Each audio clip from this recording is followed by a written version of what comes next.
Third Way Alliance Devolution? What's your plan? Oh, our plan is very simple. And I mean, first of all, that takes me to the other pillar of Third Way Alliance, which is to implement and protect the Constitution, devolution in particular, and the rule of law. I'm lucky to have been a member of the Committee of Experts that wrote this country's Constitution, and we were so fed up of people complaining and saying that we're being relegated, we are being discriminated. So we said, let's devolve not just power, but with the resources that it. So I will definitely want to protect devolution, and I will not care less even if I devolve 70% of the national revenue to the counties, because that's where the people of Kenya are. This fighting you see between the national government and the county government is actually a fight about egos. If you really want to, Kenyans need hospitals, they need schools, they need good roads, wherever they are. This is how other countries develop, other countries in the world. So I will definitely enhance devolution in terms of support and funding. There are many provisions of the Constitution that encourage the national government and the county government to cooperate and to cooperate to make sure that devolution is a success. This is not happening. I will even transfer some of the powers from the national government to the county government. For example, insecurity. I know they are holding on into insecurity and saying, it's a function of the national government. But there's Article 187 of the Kenya Constitution that allows for the transfer of functions and powers between the two levels of government. If that power and function can best be realized in that part. Mandera has faced a lot of insecurity. Garissa the same thing. What is the point of the national government holding on to that function when it can actually transfer constitutionally to the governor and still supervise, because it's under an agreement. There will be an agreement between the national and the county government. So I will definitely support devolution. But the other thing I will do about devolution is I will follow every coin that goes to the devolved government. Is that actually legally possible? Is that physically possible to follow every coin? Because yes, for the most part, devolution has been a success, right? I mean, it's done well. It's changed lives.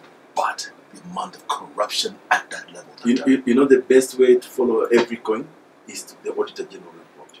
The Auditor General report is the only scientific means of establishing how money is stolen. Dr. nobody cares about the Auditor General report. Look what's happening. Look, I'm glad you mentioned chapter COE, which you were part of. Yeah.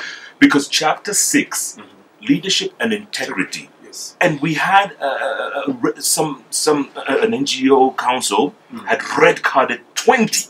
Yes. 20 people, yes, minimum 20 people running for office. Most of them have been cleared, if not all. Most of them, right, Jalas? Of course. Mike Sonko, Evans Kidero, Joho in Mombasa, it looks like he will be cleared. I mean, all these people have been Waiguru, yes, Kip Murkomen. What, I mean, chapter, does it make sense? But listen, I think first of all, I commend that NGO for actually coming up with that red card. The only problem I have with the red card is that they were not 100% inclusive.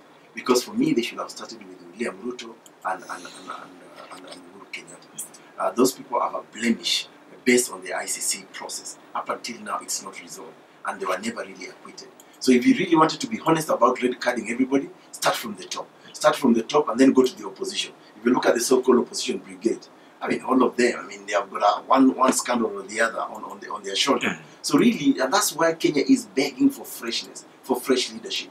And listen, the Auditor General is a good instrument to be able to follow the money. What has happened recently, because corruption is a cartel, both from the national and the county government, they are now zeroing in on fighting the Auditor General report. And that begs for one thing, Jeff. For you, again, to fight corruption in this country, even at the devolved unit, you still need political goodwill, especially presidential goodwill. If you don't have that, then even a person like Auditor General will be understaffed. You see, his office does not have enough accountants, and it's almost deliberate that understaff this person so that he is not able to follow this money. So I will follow this money using the infrastructure that we already have. And one of our major problems, Jeff, is that we deliberately appoint certain individuals in this institution because we know their weaknesses, because we know they cannot fight corruption. And that is why you see that EACC has largely been dysfunctional. Yeah, it's a toothless bulldog. It's been dysfunctional. Yeah. And it's almost deliberate. You appoint this chair, the moment this chair starts touching some of the sensitive big files, he's kicked out. Bring the other one, he has a blemish, this and that. So that is all a function of leadership in this country. And the last pillar for me, so that we can go into question and answer, is the plight of women and youth. What we are saying at Third Way Alliance is that youth and women must take over government. There is no point of women and youth saying, oh, we are the majority in this country, yet we are marginalized. Who is marginalizing the majority? It's you marginalizing yourself.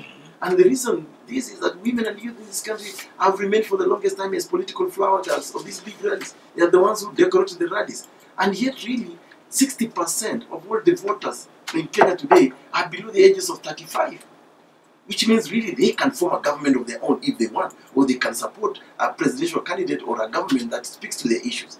And for me, this is something that the youth of this country have never embraced. Not be told for over 40 years that you are tomorrow's youth. I'm sure even you, Jeff, you've been told that since you were nursery, that you're tomorrow's youth. Absolutely. Yeah? Tomorrow's leaders. When is this tomorrow? When tomorrow's leader, sorry. When is this tomorrow coming? And by the way, I'm older than you, so they've been telling me that for a long time. I know. Real quick. Which is why I'm surprised when you have not sought any elective position. Oh, who's going to vote for me? Yeah. Come on. I'll vote for you, Jeff, if you convince me. Convince me. If the election were held today, yeah, and Dr. Aukot won, yes, what's the first thing you would do? First thing I will do, first of all, I'll give Kenyans a government that is truly national. In appointing my cabinet, I will look at the provision of Article 130 of the Kenya Constitution that talks about that the national executive must reflect the people, the diversity and the regional and the diversity of the peoples of Kenya. That has never happened, and that is the number one thing that really projects nationalism. The second thing I'll do, I'll actually return our KDF soldiers from Somalia immediately. You would? I would. I would rather they come back to Kenya and man our borders. There is so much insecurity that's happening inside Kenya than outside Kenya. After all, we continue to lose our KDF guys. So I think those for me are the first key things that I would like to, because for me they concern me a lot. If this country is not secure and we are out there securing another country, it doesn't make sense. Okay.